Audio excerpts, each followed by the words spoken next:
Got back from a business trip late Thursday night, dragging my suitcase up the front steps with one hand and fumbling for my keys with the other. I was wiped, the kind of bone-deep exhaustion that creeps in after days of delayed flights, hotel room insomnia, and smiling through client meetings where no one actually wants to be there. All I wanted in that moment was to collapse into my own bed and feel the familiar warmth of my wife curled up beside me. Instead, I opened the door and stepped into a silence that hit like a slap. The hallway was dim, one lamp on in the corner, casting shadows across the hardwood floor. The smell of lavender hung faintly in the air, but it wasn't from the usual candle Melissa burned. This was something new, artificial, like one of those plug-in things you find in a hotel lobby. My duffel thumped against the wall as I set it down, and I called out a quiet, "Honey, I'm home." No response. I walked further in and found her on the couch in the living room, legs tucked under her, scrolling on her phone like she hadn't even heard me come in. The TV was on but muted, flickering across her face. No smile. No "hey babe," just a glance up from behind the glow of her screen. "You're back," she said, not even moving to get up. "Yeah," I replied, unsure what vibe I was stepping into. Flight was late. Got stuck in Chicago. She didn't ask about the trip. Didn't ask if I ate or if I needed anything. Just turned her eyes back to her phone and said, "You should probably sleep on the couch tonight. I have to be up early." That was it. At first, I thought I misheard her. I actually waited a beat to see if she was joking, but she didn't even blink. Her tone wasn't angry, just flat, like she was telling me to take my shoes off at the door. I didn't know what to say. I stood there with this dumb half-smile on my face, waiting for her to laugh and say, "Just kidding. Come here." But it never came. So I nodded, said sure, and walked into the kitchen. That's when I noticed more weird stuff. The first thing that jumped out at me was the coffee machine. It had been moved. We always kept it next to the fridge, but now it was over by the window next to the sink. Not a big deal, right? Except Melissa hated when the counters felt cluttered. That spot was reserved for plants. Now the plant was gone too. Then there were the books. I keep a small collection on the shelf by the hallway. Some fiction, some business stuff, a couple cookbooks. About a third of them were missing. Just gone. And the spaces where they used to be weren't filled in or rearranged. It was like someone had just reached in and pulled out exactly what they wanted and left everything else untouched. It didn't feel like someone cleaning or redecorating. It felt like someone quietly packing. Still, I didn't ask. I walked to the bedroom to put my bag down. The door was closed. Locked. Melissa never locked it. Not when we fought, not even when she was working or changing. It was our room. I knocked lightly, more out of habit than expectation. Nothing. I thought about asking, about pressing her. But something in the air told me not to. There wasn't tension. Not the kind you get after a fight. It was worse than that. It was indifference. Like I was an afterthought. A guest overstaying his welcome. I grabbed a pillow and blanket from the linen closet and made my bed on the couch. The silence in the house felt louder than any argument we'd ever had. The kind of silence that tells you a decision's already been made, and you just didn't get the memo. I lay there staring at the ceiling, every sound amplified. The whir of the fridge, the occasional click from her phone when she scrolled, the soft creak of the floorboards upstairs. I kept going back to her tone. Not angry, not hurt, just done. That was the scariest part. I could have handled a fight. I could have handled yelling. But her acting like I didn't even matter? That was new. I thought about the last few months. Had things been weird? I mean, sure, we'd both been busy. She'd been staying late at work more often. Her texts had become shorter, more spaced out. Conversations felt more like check-ins than real talks. I chalked it up to stress. We both had demanding jobs. We'd always said that when life got hectic, we'd give each other grace. But this didn't feel like grace.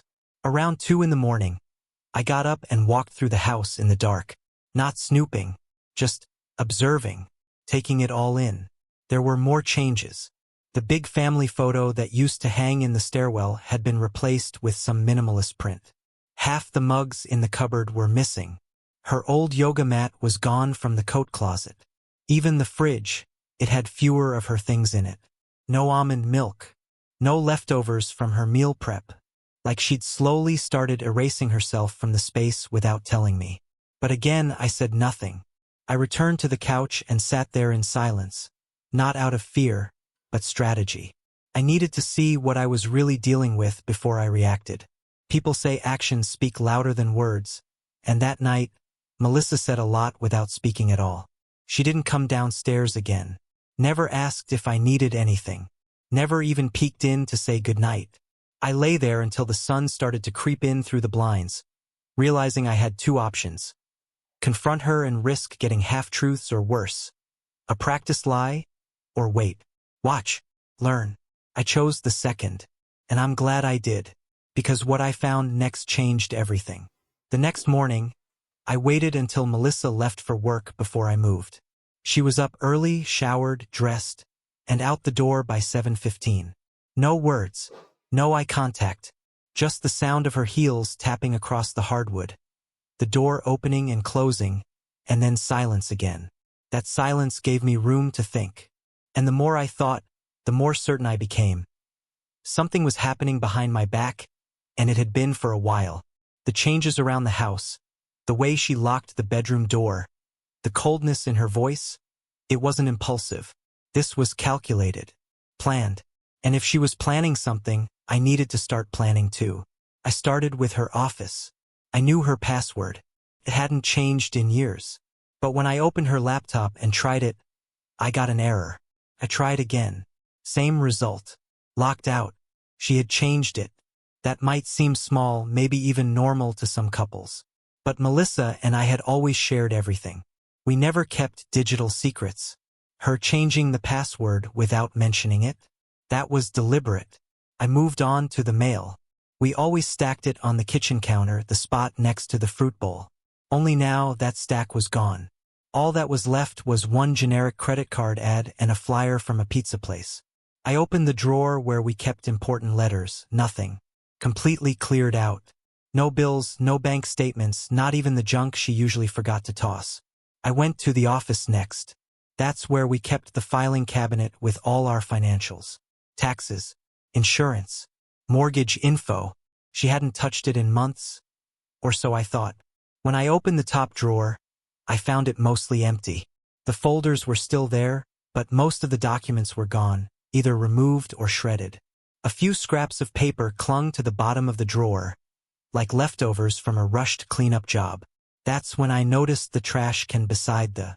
It had been emptied, but there were shreds of paper sticking to the inside of the liner. I pulled the bag out and dumped it on the floor, sifting through it like some desperate scavenger. Most of it was too shredded to read, but one corner stuck out, a partial address printed at the top of a form. I recognized the font. Bank statement. My heart started to race. I opened a browser on my own laptop and logged into our joint accounts. First one, access denied. Second, password changed. Third, the security question was different. She had locked me out of everything. I sat there staring at the screen, my chest tightening. This wasn't just emotional distance anymore. This was financial. This was strategy. Melissa was prepping for a split, and doing it in secret. Maybe even hiding assets. Maybe worse. I pulled out my phone and started calling. First my bank. Then my credit card provider. Then the mortgage company. I had to reestablish access to everything. I changed all the passwords on my end. Froze my credit. Replaced the locks on the front and back doors later that afternoon. Something told me I might need to. Then I went one step further. I ordered a set of security cameras, discreet ones, and spent the rest of the evening installing them. Front door, back door, hallway, and office. Not because I thought she'd rob me, but because I didn't know what she was capable of anymore. It's a strange thing, realizing you're sleeping next to someone you suddenly don't recognize. Every little routine becomes suspicious. Every word, every look, every silence, all of it feels coded. It's like waking up in your own life and realizing someone's been editing the script behind your back. That night, I didn't sleep either. She came home late, said it was a team dinner. I nodded, didn't ask where, didn't offer to help her with her bag. I just sat on the couch and pretended to be absorbed in some documentary, while she poured herself a glass of wine and disappeared into the bedroom. She didn't even ask why the locks were different. Didn't flinch. Didn't say a word. That alone told me everything. She already knew. The next morning, I found something that shifted everything into focus. While cleaning up the living room, I spotted a crumpled piece of paper tucked behind the TV stand. I figured it was a receipt or maybe a takeout menu. But when I unfolded it, my heart nearly stopped. It was a real estate brochure. Clearview Estates, a local firm I'd never heard of before. The paper was glossy and professional, marketing copy and smiling couples on the front, all of them standing in front of sleek, modern homes. Not rentals, sales. It was the kind of flyer you get when you're house hunting. I flipped it over and saw handwriting in the corner. Tour with Jen, Friday, 1 p.m.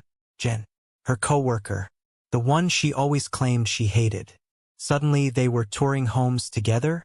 I checked the trash and found 2 more brochures from the same firm, stuffed under a few tissues and a candy wrapper. One of them had a post-it attached. Ask about escrow timeline. That's when it hit me. She wasn't just planning to leave. She was planning to replace me. New accounts, new passwords, real estate visits I wasn't invited to. And slowly, over time, she'd been removing herself from our shared life like it was a checklist. But what really made my stomach turn wasn't the fact that she was preparing to leave. It was the level of precision, the months of quiet manipulation, the deception, the thought that while I was busting my ass on business trips to keep us afloat, she was laying the groundwork for an escape. I didn't confront her that day. I called my lawyer instead. I scheduled a meeting, gathered what little documentation I had left, and started building my own paper trail. This wasn't about emotion anymore. This wasn't about love or betrayal or heartbreak. This was about defense. Because whatever game she thought she was playing, I was done being the guy who didn't know the rules. She came back on a Sunday. I was standing in the kitchen when I heard the lock rattle, followed by a long pause. I didn't say anything, just stood there, still, staring at the coffee maker as the sound of keys jingled outside the door. The new locks I installed had held. She hadn't even texted to ask about them. She must have just assumed I wouldn't take it that far. But I had, and she was about to find out how far I'd gone. When she realized her key no longer worked, she knocked. Once, twice, then rang the bell. I took my time answering.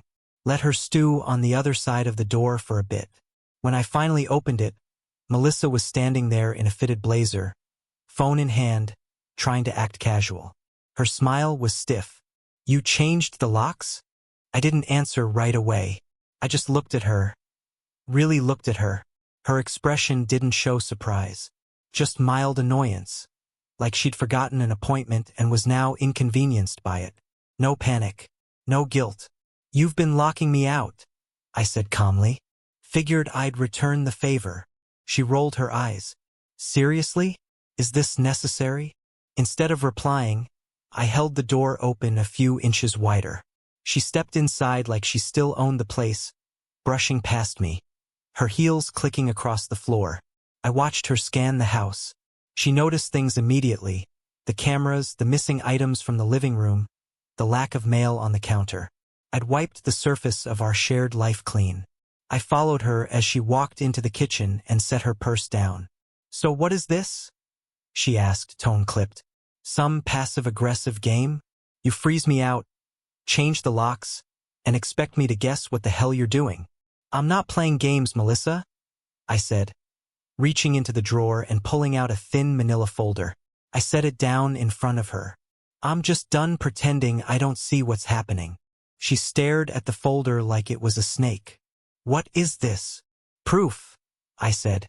She didn't move. Go ahead, I told her. Open it. She hesitated, then finally pulled the folder toward her. Inside were printed copies of emails, receipts I'd recovered from the trash, screenshots from the Clearview Estates website, and a few other items I had compiled over the last week. Bank account activity, a note from her tour with Jen, a printout of a hotel reservation she'd canceled last minute, booked under a name I didn't recognize, but with her personal email address. I had it all. As she flipped through the pages, her face paled. "This isn't what it looks like," she said finally quietly. I didn't say anything. Just let her sit in that space between her lies and my silence. She looked up. "You went through my stuff?" "You locked me out of our bedroom," I replied. "Changed passwords. Hid mail. Set up real estate tours behind my back. What was I supposed to do? Wait for a goodbye note taped to the fridge?" She didn't respond. Her lips tightened. Her eyes darted to the folder, then back to me. I leaned forward slightly, elbows on the counter. "Look, I don't need you to lie. I already know. I'm not here to beg for explanations or listen to some half-baked story about how you were confused or scared or lonely. I've read enough of those. I know exactly what this was." She narrowed her eyes. "You don't know everything." "Then tell me," I said. "Tell me what I don't know." There was a long pause, and for a second maybe she would. Maybe she'd come clean and own it. But instead, she gave a short, bitter laugh and shook her head. "You're being dramatic," she said. "You think you've pieced together this whole narrative, but you don't know what's been going on in this house for months. You think just because you went away on business and found a few receipts you get to be the victim now." I stared at her, deadpan. "Are you really trying to turn this around on me?" "I'm not turning anything," she snapped. "I'm just saying maybe you should look at your own behavior before acting like I'm some kind of criminal." That did it. That switch inside me, flipping from calm to cold. Because this was her move. Every time. Deflect. Redirect. Try to paint me as controlling or neglectful, like her betrayal was the logical response to some flaw in my character. "I gave you everything," I said, voice low. "Freedom, trust, stability. And you used all of that to plot an exit without saying a word. You don't get to moralize now." She crossed her arms. "I haven't done anything illegal." I raised an eyebrow. "That depends on whether you signed anything at Clearview. You've made withdrawals from joint accounts. You've removed documents that legally belong to both of us. Want to keep pushing that angle?" Her posture stiffened. "I've already spoken to a lawyer," I added. "Multiple times. The cameras are recording. Every conversation we've had since Thursday is saved. So if you're thinking about spinning this into some kind of gaslight campaign, I'd suggest you reconsider." She didn't speak, just stared at me, breathing slowly through her nose. I could tell she was recalculating, trying to figure out where her leverage had gone. It was subtle, but I saw it. That moment when she realized she was no longer in control. I had shifted the power, quietly, without theatrics. No yelling, no accusations, just evidence, boundaries, control. "What do you want from me?" she asked finally. I folded my arms across my chest.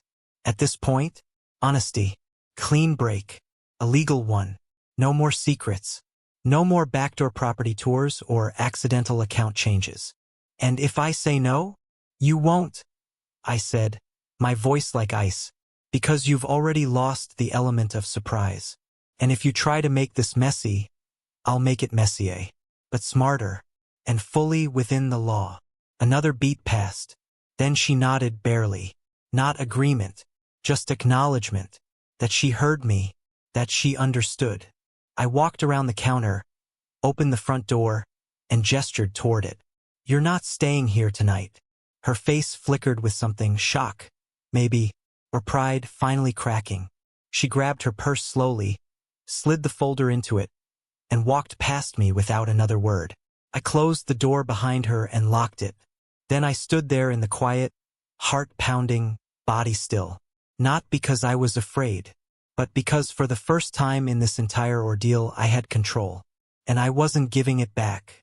Not again. Not to her. Not to anyone. She came back 3 days later. This time she wasn't alone. I saw them pull up from the upstairs office window, her car, and another one right behind it.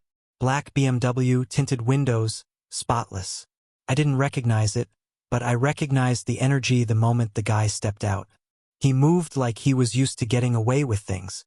Designer jacket, expensive watch, smirk that didn't reach his eyes. He hung back near the curb while Melissa walked up the driveway like she still had a right to it. I didn't go outside. I waited until she rang the doorbell, then opened it just wide enough to speak. "I'm not here to fight," she said quickly. "I just need to get a few things. It'll only take a minute." My eyes flicked past her to the guy. He didn't look at me. He was staring up at the house like he was trying to imagine himself inside it. "I'm recording everything," I said, stepping aside. "You can come in." But he stays outside. She hesitated, looked back at him. He gave her a little shrug, like, "Up to you." She turned to me again. "He's here for support. Then he can support you from the car." I didn't raise my voice. Didn't need to. The steel in it was enough. She nodded once, tight-lipped, and stepped inside without looking at me. I closed the door behind her, locking it out of habit, then followed her through the house. She moved quickly, too quickly, like she'd already mapped this out in her head.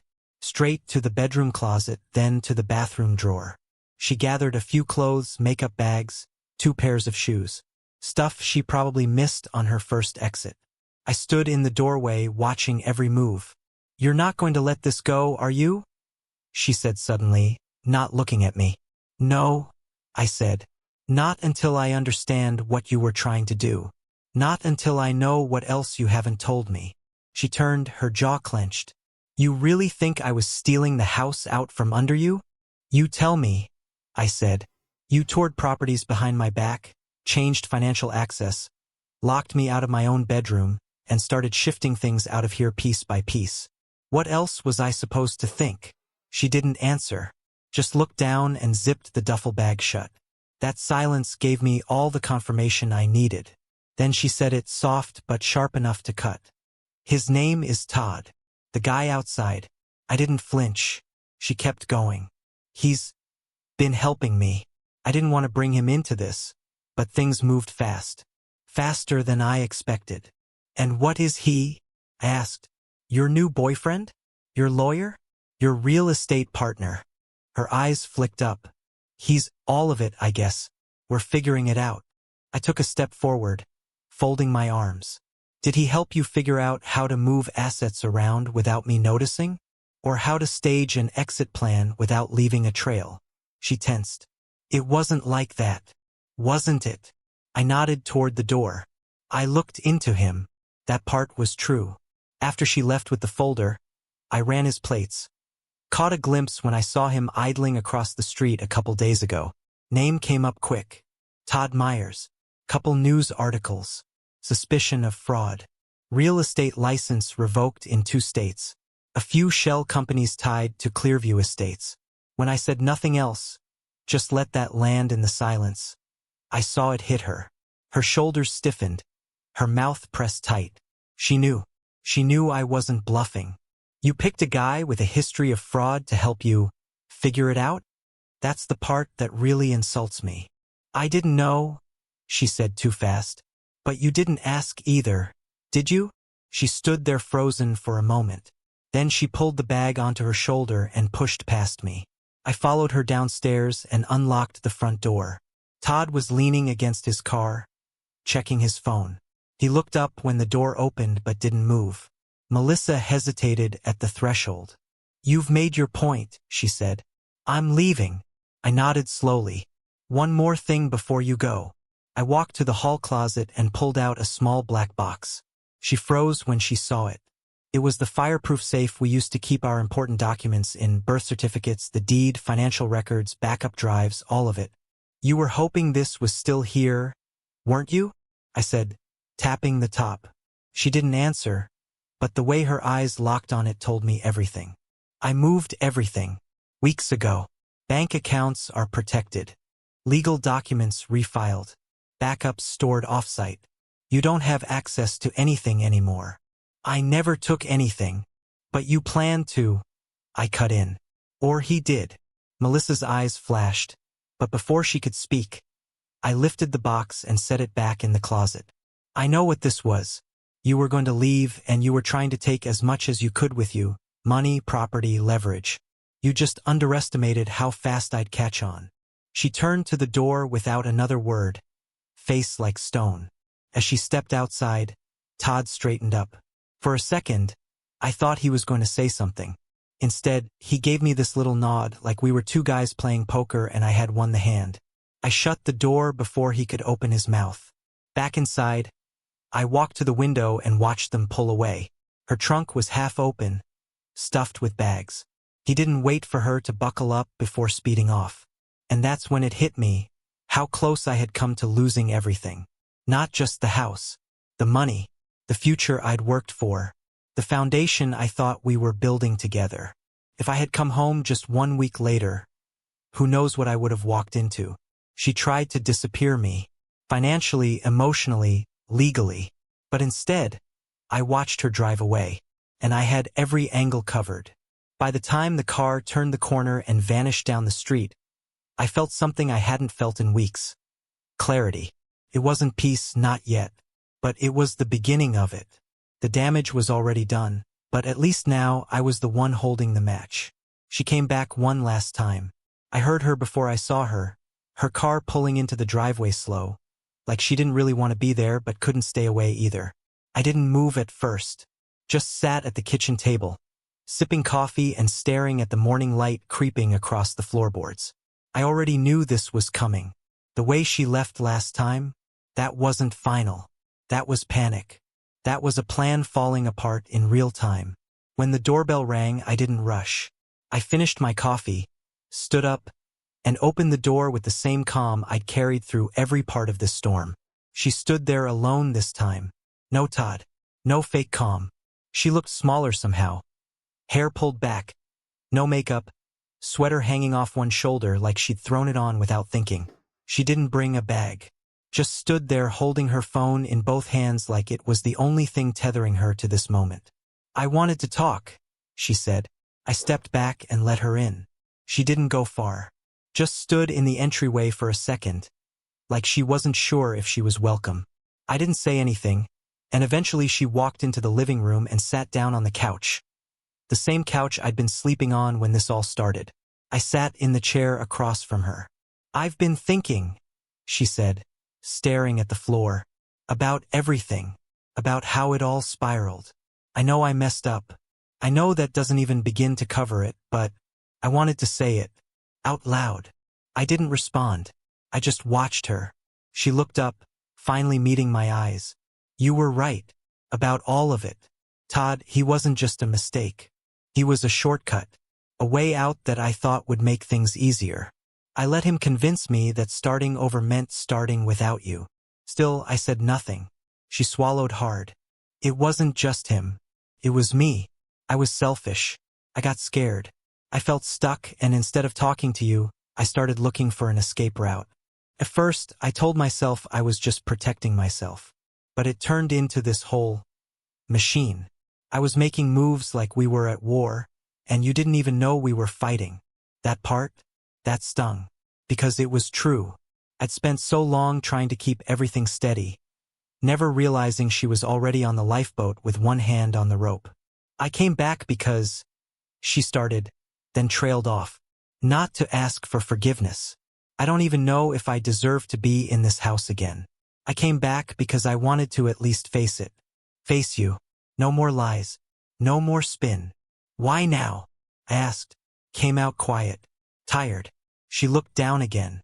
Because I realized I can't undo what I did. But I also can't pretend I didn't love you. Still do. Even if I didn't act like it. Even if I broke everything that mattered. I let the words hang there. I let her sit in the silence. It wasn't to punish her. It was just that I'd carried so much pain for so long. And now that she was handing me these pieces, I didn't know what to do with them. You didn't just break us, I said finally. You tried to erase me. You tried to leave with everything we built and start over like none of it mattered. Her eyes welled up. I know. And now you want what? A second chance? To pretend like this was just a bad chapter? She shook her head. I don't want anything. I mean, of course I do. I want you. I want us. But I know that's probably not an option. I just needed to tell you that I see it now. Everything I did. I won't insult you by asking you to forget it. That was probably the most honest thing she'd said since this all started. I already made my decision, I said. The lawyer has the documents ready. The settlement is drafted. She nodded. I figured. You're getting what's fair, I added. Nothing more, nothing less. I understand. Her voice cracked. I just didn't want the last thing between us to be silence. I looked at her then. Not the woman who plotted, not the one who lied, not the version of her wrapped around some guy with a sketchy past. Just the woman I used to know, or thought I did. She was still in there somewhere, just buried under months of secrets and decisions she couldn't take back. I appreciate you saying it, I said, but this is the end. I need it to be. Tears slid down her cheeks as she nodded. She stood slowly, hesitated like she wanted to say something else, then just whispered, "Goodbye," and walked out. This time I didn't watch her leave. That night I met with my lawyer. We went through everything line by line. I had the evidence. I had the documents. I had all the leverage I needed, and I didn't use it to crush her. I used it to make sure she couldn't do it to me again. I kept the house, the investments, the accounts that mattered. She walked away with her clothes, her car, and her name on nothing else. The court saw right through the smoke. When the settlement was finalized, I didn't celebrate. I just sat in my car outside the courthouse, staring at the sidewalk, feeling more relief than victory. People think that when you win in a situation like this, there's closure. But there's not. There's just quiet. I went back home that evening to a house that finally felt still. The cameras were turned off. The door stayed shut. And for the first time in months, I wasn't checking shadows for signs of betrayal. I poured myself a drink, sat on the back patio, watched the sun go down through the trees, and thought about everything that could have happened if I'd never looked close enough. The truth? I still loved her. Or maybe I just loved who I thought she was. But I loved myself more now. I had to. She left with what she came in with. I stayed with what I built. And in the end, that's all I needed. Peace. On my